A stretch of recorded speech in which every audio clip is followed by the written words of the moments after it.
Hey guys, GMG here again. It's been a little while since I've uploaded a video and did an unboxing, but I just couldn't help with this one. It's freaking fantastic. But anyway, I've been pretty busy with work, getting pretty tired after work, and I've been doing everything I can on my days off to post more postings on eBay.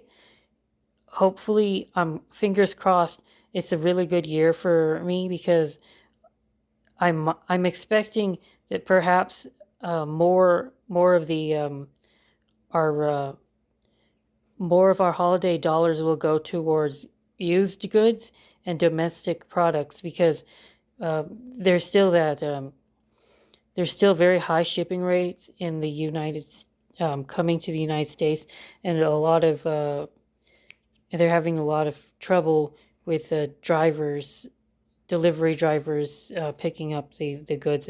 It's crazy. Uh, there might be a bit of a problem with importing items for the holiday season, and so hopefully it will help people like me who try to resell used goods, and yeah, so hopefully that's a wind in my sail. So today I wanted to show you guys this box of flatware I bought, and I got a fantastic price. It was at least 30 pounds, and I paid about $1 a pound, and the shipping was pretty merciful on me. Maybe like 15 bucks. So I think I bought all this stuff for 50, and so there's quite a bit of stainless steel, and I separated it out. I'm not after stainless steel, but I really do like keeping it when I have it because my macro, like my overall picture, is that I think that the cost of items, especially used items, are going to well, they're going to become more valuable compared to new ones because, well, let's think about it. We're we want to increase in we want to increase our domestic output and rely less on foreign competition.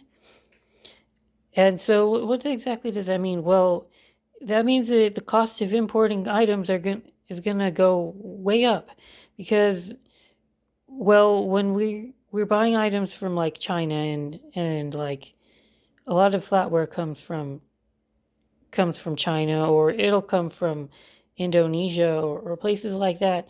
And the biggest savings we get from manufactured goods overseas is that their workers aren't paid as well.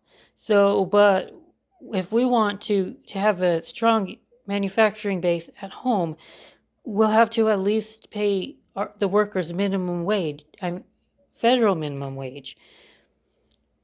So that kind of that kind of cheap expectation of being able to buy a set of flatware at Walmart for, for the costs we're so used to and we're accustomed to, we're just going to have to not be able to do that, or else there's no way that we will ever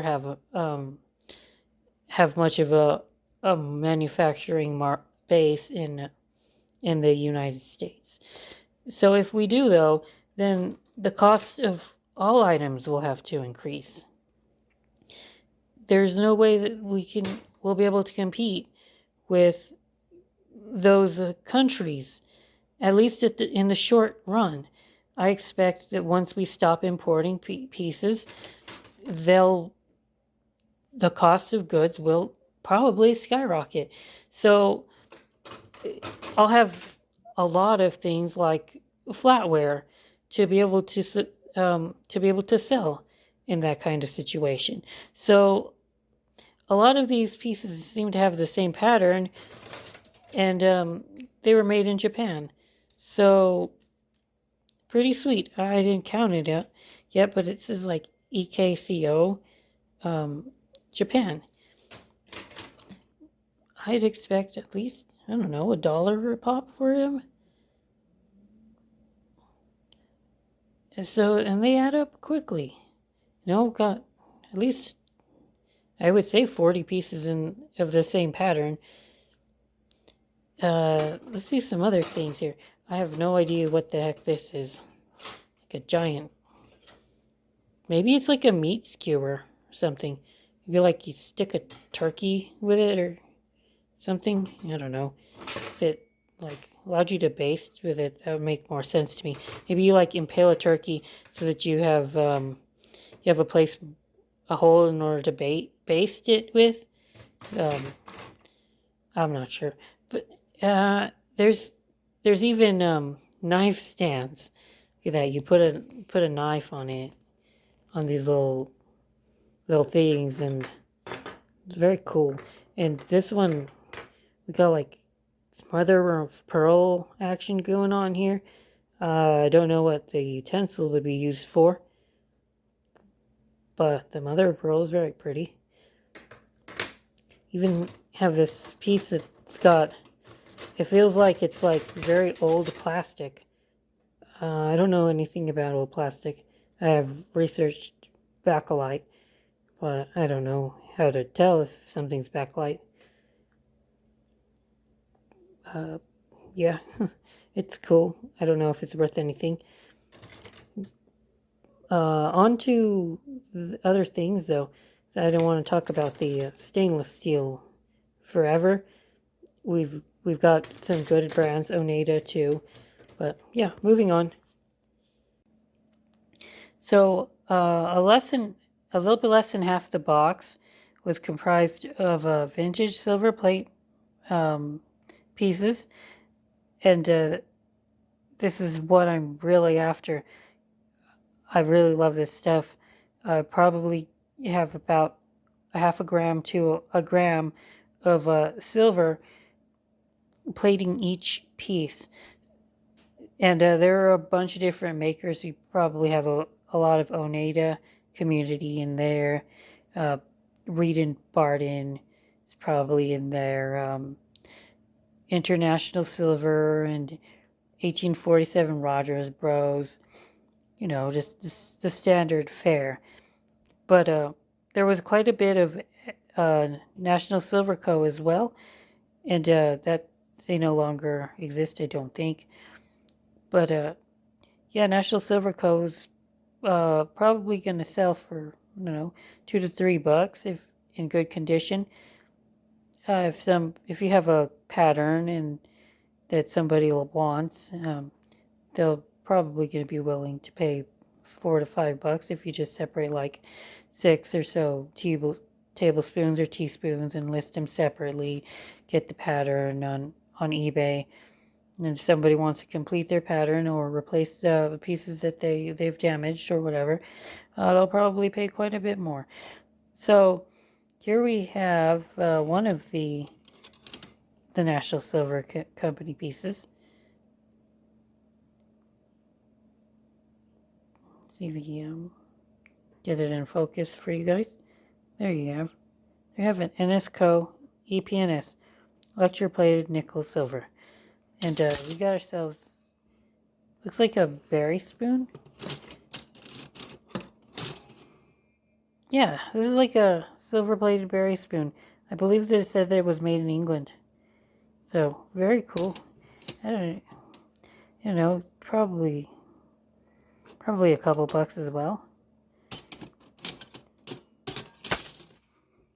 Most spoons don't get that big, and you don't find very many berry spoons. So, very nice.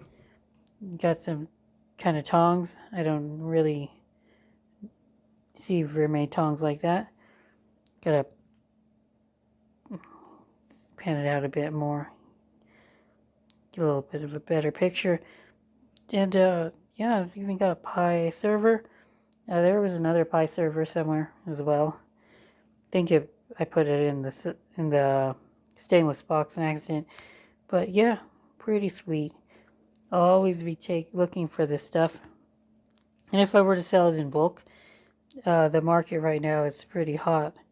We're seeing a lot of inflation in things, and so in bulk, you could probably get it around $7 a pound on eBay right now. I'm not sure if I want to do that or not, because it's way more lucrative to continue to separate out pieces by the pattern and sell them in lots when you have a lot in the same pattern.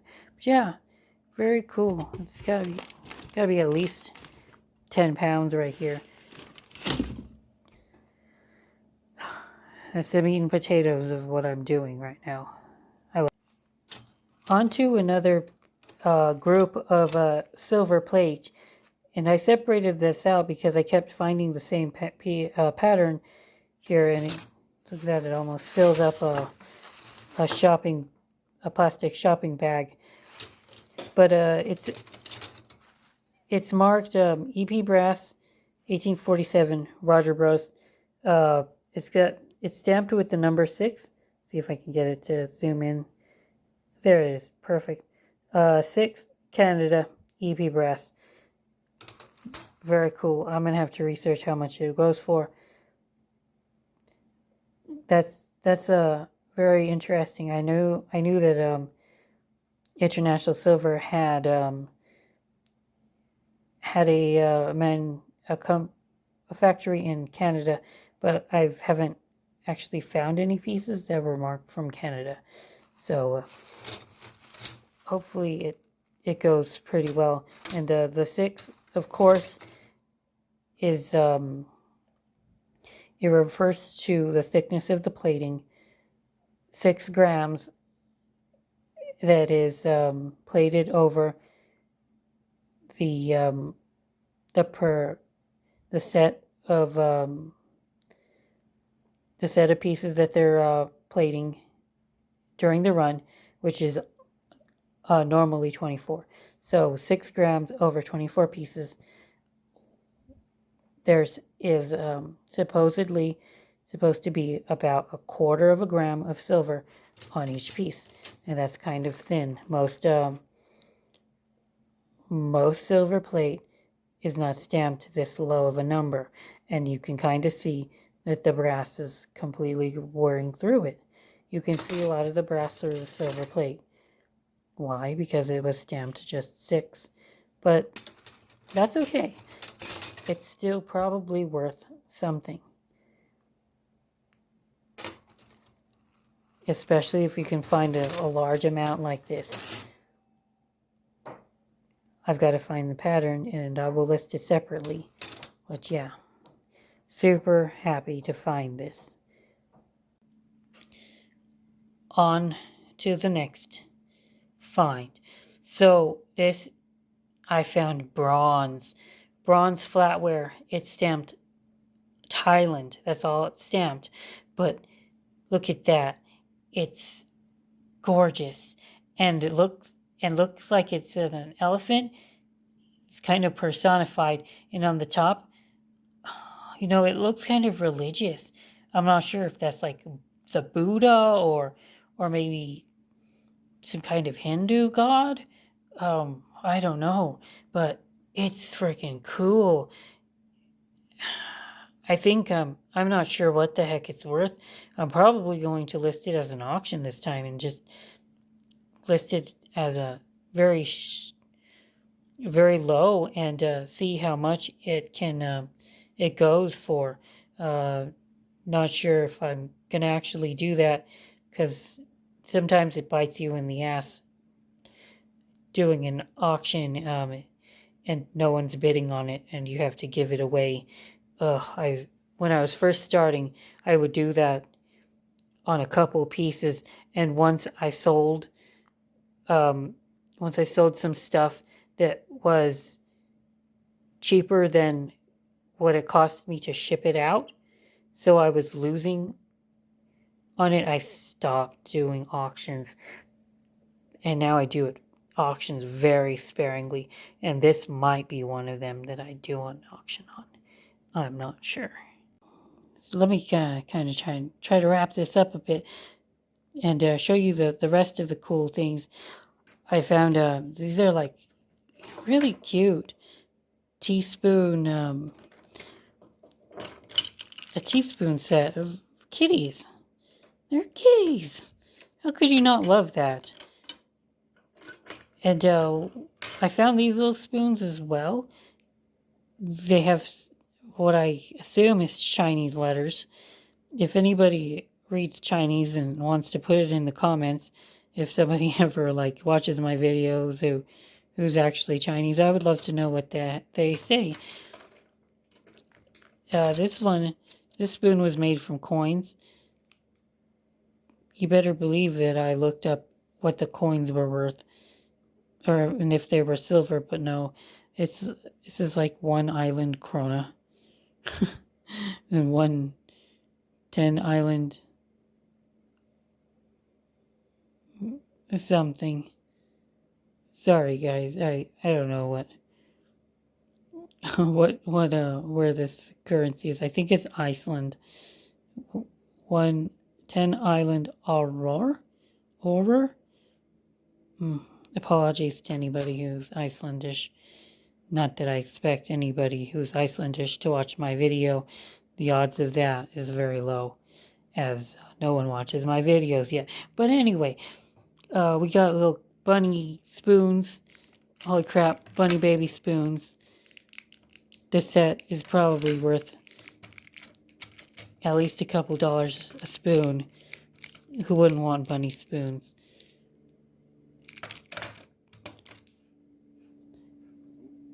Some kind of fruit knife set. What we got? 1, 2, 3, 4, 5, 6, 7, 8, 9, 10. 10 spoons. Yes, we were counting. Yes, you're watching Sesame Street. Okay. And they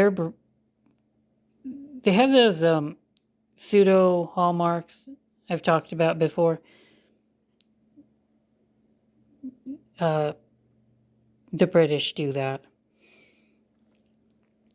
It is very hard to make it out, the letters. I've tried to make it out if I wanted to, in order to find out the makers. I don't know if that's even worth it. Just like put them online, $3 a piece. Silver bladed collar, mother of pearl fruit knives. There you go. Hopefully it would sell. I don't know what else to do with them. And then just a couple various spoons that probably are knickknacks. Find them in like the gift shop of an airport. If you, this one I think that looks like Switzerland. So if you go to Switzerland and you buy a spoon, and it reminds you that you went to Switzerland. Yep. The souvenir spoons are okay. I find that they don't sell very well. There's so many of them, and they're usually not worth much. So I separated out these pieces. They're very ornate, this one. Look at that pattern. It's so heavy too. Really nice flowers. And I think it's like a cake knife. Too bad that I don't think that there was a maker on it. There might have been. And I just forgot where it is. But yeah, pretty neat. Oh, look at this. Golly, look at that bird. It's almost art rather than something you poke meat with. You might as well poke meat in style when you do it. Hell yeah. It's another ornate piece. Look at that. I think that this is a fish knife. Or it looks like a fish knife. See if I can find a maker on it. Get the pattern. Oh yeah, there is a maker on it.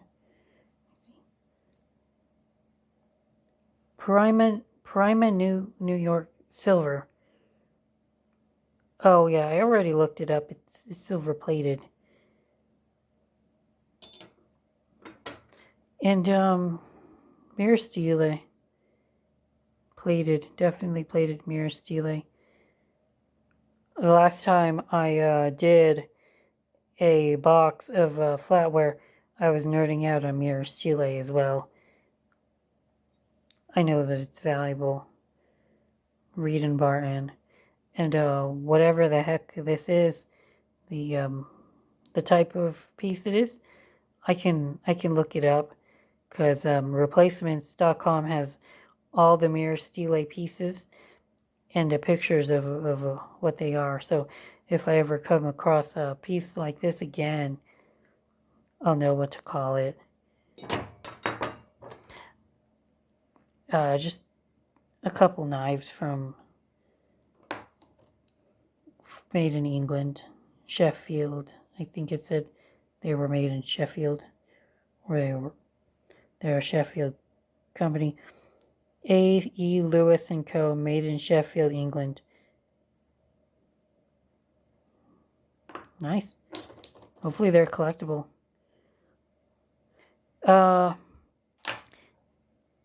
Sugar tongs.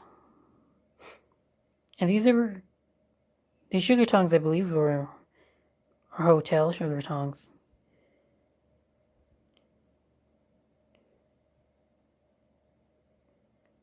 Plaza Hotel, Buenos Aires. Huh. Hopefully that's worth something too. I'm pretty sure it is. But I like to show the last. I like to show the best for save the best for last. And you guys aren't gonna believe this. I couldn't believe it either. We've got not one but two Christoffel France silver plate. You know, the best thing you can do is find a few pieces that pay for your box, and this will pay for my box. Christoffel, I'm sorry, I'm not French. I hope the French don't murder me. But what I do know is that this is the most sought after silver plated and silver manufacturer still in business today. You have to pay buco bucks for anything made by these people. $50 for the entire 30-pound box, and this easily will fetch at least $20 a piece. $40 to $50. There's the box right there. Everything is profit. Everything's profit. Once I sell these, that's how you do it. Good Marks Goods out.